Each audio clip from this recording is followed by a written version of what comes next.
नमस्कार दोस्तों, आपका इस मेरा गांव मेरा स्वाभिमान चैनल पर फिर से स्वागत है, अभिनंदन है। दोस्तों, ये जो वीडियो क्लिप है ये है गांव भराण की, जिसमें गांव भराण के निवासी श्री दलबीर जी ने, जो कि जेजेपी पार्टी से जिला अध्यक्ष हैं, डिप्टी सीएम दुष्यंत जी जो कि जेजेपी के फाउंडर हैं पार्टी के, उनको चाय पे बुलाया था। और जैसे ही जनसभा को पता चला तो जनता का यहाँ पे एकत्रित होना और जनसभा का रूप लेना ये स्वाभाविक था, क्योंकि ये तत्कालीन डिप्टी सीएम हैं हरियाणा के। तो लोगों का यहाँ पे जमावड़ा इकट्ठा हुआ है, जनसभा इकट्ठी हुई है और डिप्टी सीएम का इंतज़ार कर रहे हैं, जो कि आने वाले हैं। दोपहर का समय था मिलने का, लेकिन समय की परिस्थिति होती है कि लोग निकलने नहीं देते, और भी उनकी कुछ सभा मंडली थी भिन्न भिन्न गाँव में। तो ये गांव भराण की जनसभा है, जो कि डिप्टी सीएम का इंतज़ार कर रहे हैं, वो आने वाले हैं। और जैसे ही आप वीडियो में आगे देखेंगे कि लोगों की तरह तरह की समस्याएं सुनी जाएंगी, उनकी निजात के लिए वो अपने विचार प्रस्तुत करेंगे और गांव को क्या सौगात देते हैं, आइएगा देखते हैं।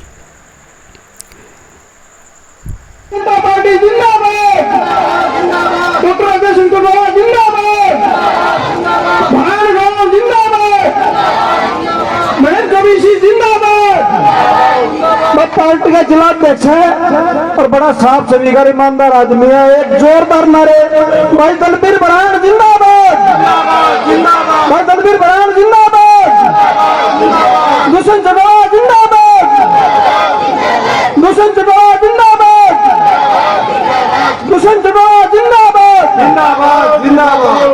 ताऊ देला अमर रहे, ताऊ देला अमर रहे,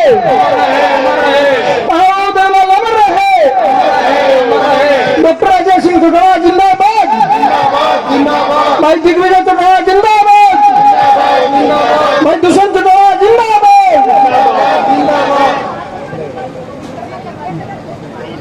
भाई दुष्यंत चौटाला जिंदाबाद, भाई दुष्यंत चौटाला जिंदाबाद, भाई दुष्यंत चौटाला जिंदाबाद, डॉक्टर राजा सिंह चौटाला जिंदाबाद,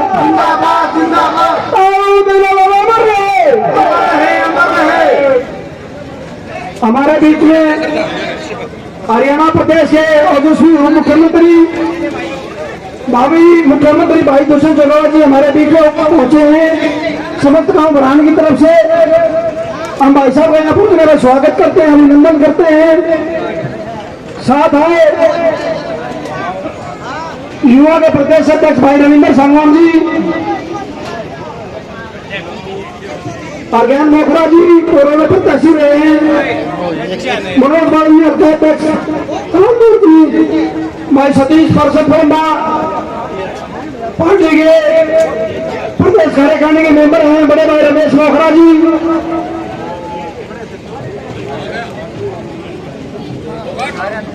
भाई कृष्ण गंगा जी, हरिकृष्ण खटक जी, जगदीश कराड़ जी, भाई महेंद्र सिंह सुनाना जी, सभी सम्मानित साथियों का, पार्टी की पदाधिकारी और सभी कार्यकर्ता, मान व सम्मान के योग्य चौधरी देवीलाल की प्रतिमूर्ति, युवा, ऊर्जावान, निष्ठावान हरियाणा के उप मुख्यमंत्री मेरे छोटे भाई दुष्यंत चौटाला जी, सम्मानित मंच, मैं तो 2 शब्दों में, समय का अभाव है, डिप्टी सीएम साहब का आभार प्रकट करता हूं और मैं अपने हल्के के जिले के जितने भी सम्मानित साथी पदाधिकारी आए हैं, मैं उनका यहाँ पहुंचने पर हार्दिक दिल की गहराइयों से धन्यवाद करता हूँ, स्वागत करता हूँ, अभिनंदन करता हूँ। और मैं मेरे सामने बैठे मेरे पिता तुल्य बुजुर्गों, नौजवान साथियों, वो प्यारे बच्चों, मैं उनका भी, मेरे गांव वालों का यहाँ पहुंचने पर हार्दिक दिल की गहराइयों से धन्यवाद करता हूं और स्वागत करता हूं। अब मैं दुष्यंत जी से सबसे पहले तो अपने हल्के की मेरी एक मांग है।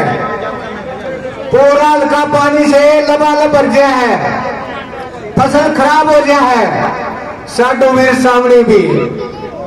मैं अपने नेता महबूब नेता से एक रिक्वेस्ट और आग्रह करूं हूं, मेरे पूरे हल्के का पानी की जो नुकसान है सभी गांव का पानी से छुटकारा दिलवाने का, बाढ़ से छुटकारा दिलवाने का काम करे। अब मैं मेरी छोटी पंचायत बरहान जिंद्रान के कुछ काम है आपकी सेवा में प्रस्तुत करता हूं। गोरे वाले तालाब की रिटर्निंग वॉल का निर्माण करवाया जाए, गांव में व्यायामशाला का निर्माण करवाया जाए, गांव में उप स्वास्थ्य केंद्र का निर्माण करवाया जाए जो कि पहले ही कई दिन घोषित हो चुका है। यह हमारी दोनों पंचायतों की पूरे गांव की डिमांड है। गांव में लाइब्रेरी का अधूरा कार्य पूरा करवाने का काम करें। ये डिप्टी साहब ने पहले पूरा कर रखा है, हमारी मांग पहले जारी है और हमें जगह भी उपलब्ध करवा दी है। ये दुष्यंत जी ने पहले ही पूरा करवा दिया है। पहला वाली तालाब की रिटर्निंग वॉल का निर्माण करवा जाए, पीडब्ल्यूडी से लेकर सुकमान शिशराम के खेत तक का निर्माण का रास्ता करवाया जाए। यह हमारी दोनों पंचायतों की इकट्ठी मांग है। अब मैं बड़ी पंचायत बरहान शेखपुर तितरी की तरफ से निडाना वाली फिरनी से लेकर धर्मवीर पुत्र जयपाल जांगड़ा के खेत तक का कच्चे रास्ते को पक्का करवाने का काम किया जाए। निंदाना वाली पीडब्ल्यू रोड से लेकर सुधार वाला रास्ता तक खेतों के रास्ते को पक्का करवाया जाए। अधूरी पड़ी वाल्मीकि भवन की बिल्डिंग को पूरा करवाया जाए। पीएचसी बिल्डिंग की पहले हमारी दूसरी पंचायत के साथ मांग आ ली है। पशु अस्पताल की 4 दीवारी, पानी की फिटिंग व मरम्मत का कार्य पूरा करवाया जाए।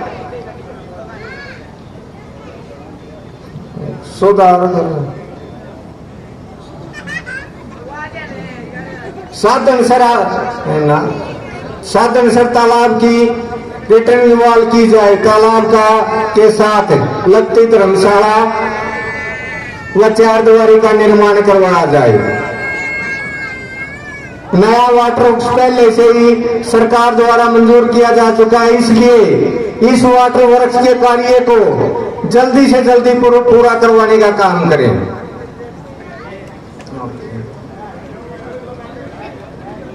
ये तो वही अलग अलग आगे सारे अलग अलग। और मैं समय का अभाव है, सीएम साहब का ज्यादा टाइम न लेते हुए मैं अपनी वाणी को विराम देता हूं और दुष्यंत साहब से आग्रह करता हूं वो भी अपने 2 शब्द बोले। अब मैं दादा सदन से आग्रह करूं कि वो डिप्टी साहब को पगड़ी पहना करे। ले मैं प्रार्थना करता हूं दादा सजन जी से और जिलाध्यक्ष जी से, जिलाध्यक्ष बरहान जी से दुष्यंत चौटाला जी को सम्मान सूचक पगड़ी पहनाकर गांव की तरफ से सम्मान करें।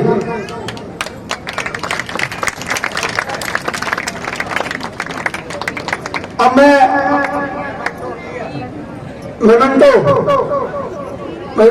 दे दो बारी जिलाध्यक्ष दलवीर बरहान जी से प्रार्थना करूंगा कि वो मेमेंटो देकर भावी मुख्यमंत्री भाई दुष्यंत चौटाला जी का स्वागत करें। दलवीर बरहान जी जिलाध्यक्ष रोहतक, चारों हल्का प्रधान मनोज जी राजन भाई मीना जी, चारों हल्का प्रधान।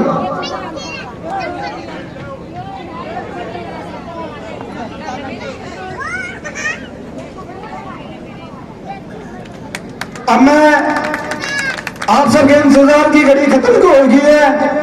मैं दुष्यंत चौटाला जी से प्रार्थना करूं, उससे पहले मैं जोरदार नारों से भाई साहब का स्वागत करें। भाई दुष्यंत चौटाला जिंदाबाद। और नारे में कमीशन बढ़ाएगा। भाई दुष्यंत चौटाला जिंदाबाद। भाई दुष्यंत चौटाला जिंदाबाद। भाई दुष्यंत चौटाला जी।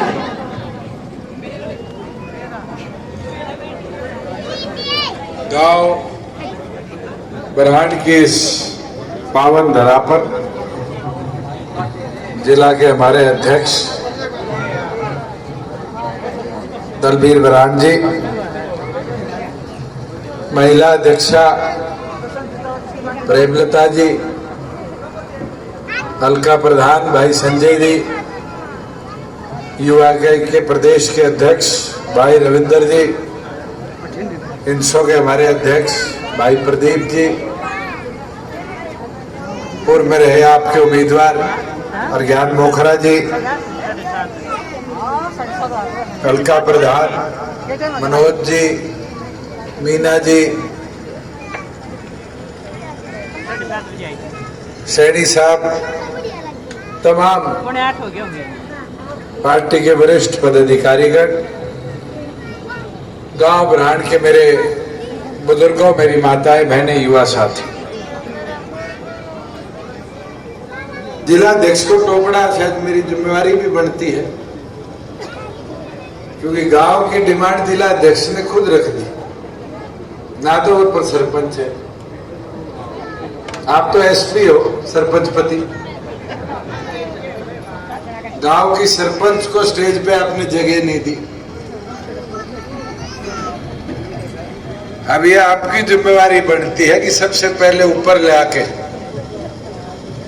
उनको बिठाने का काम करो। जब पंचायत ने श्रीमती नैना चौटाला जी के आदेश अनुसार बरहान में 2 में से 1 हिस्सेदारी सरपंच की महिला को देने का काम किया है, तो मुझे लगता है कि वो जिम्मेवारी भी हम आज नहीं कल देने का काम करेंगे, तभी जाकर जिस सोच को हम लेकर चले थे उस सोच को मजबूती के साथ आगे बढ़ाने का काम करें। बुजुर्गों, युवा साथियों, जहाँ गांव के काम की बात है, दलबीर जी गदागद फिरनी, पीडब्ल्यूडी रोड, स्कूल की सड़क, boundary wall, construction of gate, library, open gym, construction water works, ये सारे काम तो पाइपलाइन में ऑलरेडी है। या तो इनके एस्टिमेट बन गए या इनकी मंजूरी होगी अब टेंडरिंग प्रोसेस में आने। जो नए काम बताए हैं, एक तो पीएचसी बिल्डिंग की रिनोवेशन का, ये मैं जल्द से जल्द टेकअप कर लूँ और इसका केस भी भिजवा दूंगी। गाँव जो है पीएचसी की बिल्डिंग दुरुस्त करूँ। वही जहां आपके शमशान घाट की 4 दीवारी की बात, ये शिवधाम योजना में ग्राम पंचायत जैसे ही एस्टीमेट बना के एचआरडीएफ में भेजेगी, वैसे ही पैसे की मंजूरी हम करने का काम करेंगे कि 4 दीवारी, बैठने के लिए जगह, शेड, पीने के पानी की व्यवस्था और शमशान घाट का रास्ता पूरी तौर पर, कब्रिस्तान का रास्ता पूरी तौर पर पक्का हो जाए। और इस पे तो दोनों सरपंचों की जिम्मेवारी है कि जितनी जल्दी वो भिजवाएंगे उतनी जल्दी सरकार अप्रूवल देके ग्रांट भिजवाने का काम करे। जहां पशु अस्पताल की, मैं उसका प्रोजेक्ट जल्दी बनवा के भिजवा देता हूं, क्योंकि एनिमल हस्बेंड्री डिपार्टमेंट ने वो कार्य टेकअप करना, उनके पास भी फंड्स के लिमिटेड सोर्सेज रहते हैं, पर किसी ना किसी तरीके से इसको हम गति जरूर देने का काम करेंगे। जहां ये आपके 2 इंटरनल सड़कों की बात है, खेतों की, ये अब हम 25 एकड़ जमीन, 25 किलोमीटर मुख्यमंत्री खेत कल्याण योजना के तहत रास्ते पक्के कर रहे हैं और उस योजना को शायद इस महीने हम लागू कर दें। तो इनके एस्टीमेट बनवा दोगे। एक चीज ध्यान रखना, रास्ते 3 और 4 क्रम के हो। कहीं ये सोचो 2 क्रम के रास्ते भी दुष्यंत पक्के करा देगा, मैं इसका पक्षधर नहीं हूं। अगर कोई 2 क्रम का पक्का कराना चाहता है और किसान की जमीन साथ लगती है, सबको प्रेरित करो। कि एक क्रम आधा आधा क्रम दोनों तरफ का और दे दें। 3 क्रम का हो जाएगा तो 2 बुग्गी जोटे भी जाएंगे तो भी वहां कोई दिक्कत नहीं आती। 2 क्रम के अंदर तो एक साधन आ जाए, दूसरे साधन के टपने की जगह नहीं है। सही बात है नहीं है? और किसान के रास्ता पक्का होता है, खेत का तो खेत की कीमत बढ़ती है नहीं बढ़ती? मैं तो कहता हूँ पीडब्ल्यूडी सड़कें बनाते फ्री में दो, टिब्बों के बीच में से भी सड़क निकलेगी तो टिब्बों की कीमत अगर आज 5 लाख है तो 50 लाख होती है नहीं होती सड़क निकल। पर अपने लालच हो गया कि सरकार से कुछ ना कुछ आता रहे, मगर कोई बात नहीं, सरकार फिर भी धीरे धीरे काम कर रही है। आज हर विधानसभा में मैं मैम का ही आज आंकड़ा देख रहा था, 187 करोड़ रुपए तो मैंने पीडब्ल्यूडी से मैम में लगवाया। 25 करोड़ के विधायकों से लेके काम अब शुरू हो रखे। कितने हो गए? अभी आपकी ये सड़क ले लो, पहले टूटी होती थी और अब कितनी बढ़िया सड़क बनी हुई है। आज गांव के अंदर लाइब्रेरी, मॉडल पॉन्ड, ये मांग आती है। लिखी हुई थी नीड ऑफ क्लीनिंग पॉन्ड। अब कौन सा था मास्टर जिसने लिखी थी उसको भी पकड़ूंगा। मगर हमने अमृत सरोवर योजना में 800 करोड़ रुपया इस साल दिया। 1800 तालाब साफ हुए और एक एक करके एक दिन में 18,000 तालाब है हरियाणा में, ग्रामीण शहरी। एक दिन में तो 18,000 कोई फुलझड़ी तो है नहीं, एकदम साफ कर लो। मगर हमारा प्रयास है, कांग्रेसी मनरेगा दे गए थे जिसने बर्बाद कर दिया तालाबों को। नहीं तो 2, 3, 5 साल में गांव इकट्ठा होकर सफाई कराया करता था, नहीं था। और आज 15 साल हो गए कोई तालाब साफ नहीं हुआ मनरेगा आने के बाद। मगर अब हमने शुरुआत करी है और मेरा टारगेट है कि अगले साल तक हम ज्यादा जो बिल्कुल गंदे तालाब थे, गांव के बीच में बसासत में थे, उनकी खुदाई कर उनको साफ करने का काम करें कि गांव के अंदर कैंसर जैसी बीमारियां भी फैलने लगी, इससे भी ग्रामवासियों को निजात मिले। वहीं आज आपकी सरकार में हिस्सेदारी, कितने हमने काम करे मगर वर्कर गिना नहीं सकता। आज पीला राशन कार्ड मैम जाके बनवाना नहीं पड़ता, गांव के CHC सेंटर से बन जाता। बुढ़ापा पेंशन के लिए मैम नहीं जाना पड़ता, इनकम सर्टिफिकेट, कास्ट सर्टिफिकेट के लिए मैम नहीं जाना पड़ता। 600 सर्टिफिकेट और ऐसी सुविधाएं हैं जो गांव के CHC पे उपलब्ध कराई। वही दूसरी ओर पर लोग क्या करते थे कि किसान का भला नहीं किया, इस सरकार ने किसान तोड़ दिया। मैं आपसे पूछता हूं, कांग्रेस का राज रहा 10 साल रहा, मुआवजा आता था कितना? 5 रुपए 10 रुपए। आज मुआवजा आता है कम से कम एकड़ का 9,000 और पूरा अगर खराबा आ जाए तो 15,000 रुपए एकड़ के हिसाब से। भला किसका हुआ? किसान का। वही दूसरी ओर पर किसान मंडी में पहले अनाज लेके जाया करता था, 2-2 घंटे 3-3 घंटे बाद तो उसका गेट पास बनता था और 1.5-2 दिन के अंदर उसका नंबर आता था ट्राली खाली करने का। आज तो 2 घंटे में तो अनाज लेके जाता है, खाली करता है और घर वापिस आ जाता है। और पहले 2 महीने से पहले पेमेंट नहीं मिलती थी, आज वो पेमेंट मात्र 2 दिन के अंदर किसान के खाते में DBT के माध्यम से करते हैं। ये हमारे बुजुर्ग बैठे, इनको भी समझ आ गई, मोबाइल पे टनिंग बजेगा तो पीछे आ गए, आते नहीं आते आजकल टनिंग करके। और पहले मंडी में आड़ती के कितने चक्री काटनी पड़ती थी, आज फर्ज लेनी थी, पहले क्या व्यवस्था थी? फोटोकॉपी कराओ, पटवारी जी को ढूंढो, पटवारी जी मोर मारेगा, और मोर भी आसानी से नहीं मारता था। और आज क्या है? ई जमाबंदी में गांव में किसी में चले जाओ, CHC सेंटर में 20 रुपए दो और फर्ज गजद आज हाथ में आ जाती है। कोई बैंक, कोई सरकारी दफ्तर मना नहीं कर सकता। ये सुविधा किसको मिली? कोई दूषित को फायदा हुआ? इसका कोई लाभ मिला तो सबसे ज्यादा ग्रामीण अंचल में बैठे लोगों को मिला। और यह इसलिए मुमकिन हो पाया कि थारी राज में हिस्सेदारी थी। और मैं तो आग्रह करता हूं, मैं माले कंजूसी करके पिछली बार बड़े गांव को टिकट दी, ये सोच के गांव एक हो जाएगा, हवा बढ़ जाएगी। आधों के मन में यह था जेजेपी नई है, शायद इस बार नहीं अगले चुनाव तक आ जाए।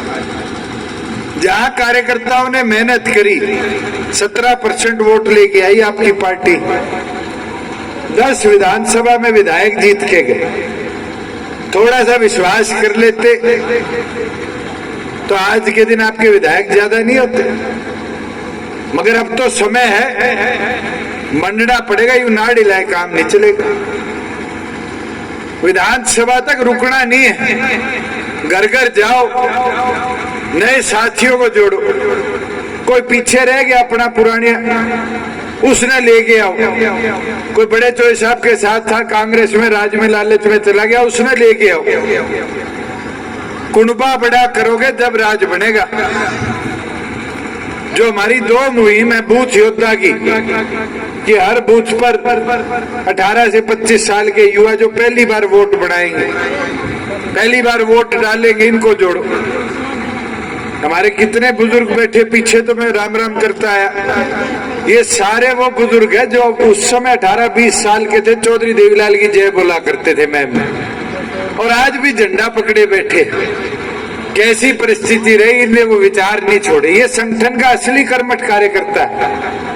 और आज भी 18 से 25 साल के साथी जोड़ दोगे तो ये गारंटी देता हूँ, ये 17% vote bank doctor Ajay Singh Chautala ji के आदेश अनुसार 40% वोट बैंक पे पहुंचाने का। भाई दूसरी और, जैसे नैना चौटाला जी के आदेश अनुसार 50% हिस्सेदारी तो हमने महिलाओं को दे दी, मगर उस 50% हिस्सेदारी में संगठन की ताकत को भी बढ़ाना जरूरी है। जब तक महिला सखी नहीं बनाओगे बूथ पे, एक महिला को बूथ पे जोड़ोगे नहीं, तब तक पार्टी की संगठन की ताकत 40% वाली नहीं बनेगी। मगर अगर वो 40% जोड़ दोगे तो मैं ये मान के चलता हूँ पार्टी संगठन की ताकत के अंदर सबसे बड़ा योगदान कोई होगा तो मेरी मातृशक्ति, मेरी माताओं बहनों का। और तीसरी और सबसे जरूरी, जिला अध्यक्ष आपके गांव के हैं, अपने घर पे जो झंडा लगा रखा है, मगर वर्करों की नहीं। सच्चाई है नहीं है? क्यों नहीं है? हम खुद कहते हैं शुरुआत घर से करनी चाहिए। अब अगर मैं महिला सखी की बात करूं तो मेरी माता जी श्रीमती नैना चौटाला जी सबसे पहले बाहर निकली जब औरतें जुड़ने लगी। अगर हम घर की महिलाओं को संगठन में जोड़ेंगे, महिला टीम के साथ जोड़ो, ये हमारी प्रेमलता जी बैठी है, इनकी जिम्मेवारी लगाओ, आएंगी, प्रोग्राम करेंगी, एक आधा जागरण का गीत सुना के जाएंगी, मगर मजबूती तो दे के जाएंगी संगठन को।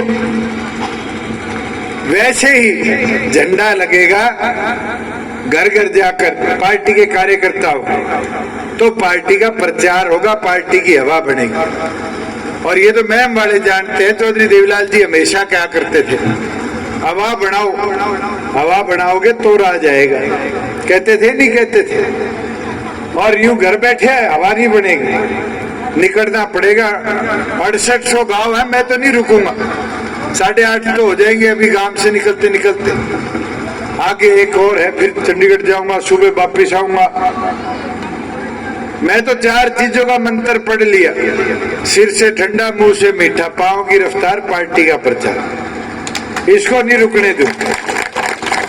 मगर इस पांव की रफ्तार को अकेला दुष्यंत लेके चलेगा ना तो हवा नहीं बनेगी। सारे लेके चलोगे, मैदान में उतरोगे, दिन रात एक करोगे, तब पार्टी का प्रचार बढ़ेगा, हवा बनेगी।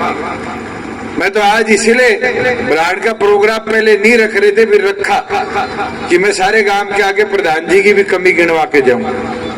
मेहनती है, दिन रात लगा रहता है, मगर जो काम हमने करने हैं, चाहे वो बूथ योद्धा के हो, महिला सखी के हो, पार्टी के प्रचार के, उसके अंदर कहीं ना कहीं हमारी कमी रही है कि हम उसको पूरी गति नहीं दे पाए। और मैं एक चीज कह देता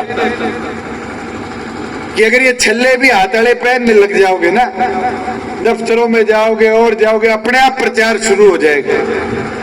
ये कांग्रेसी क्या करते थे, किसान आंदोलन के बाद जेजेपी खत्म, क्या करते थे नहीं क्या करते थे, आज उन्हीं के मुंह से पूछ लो।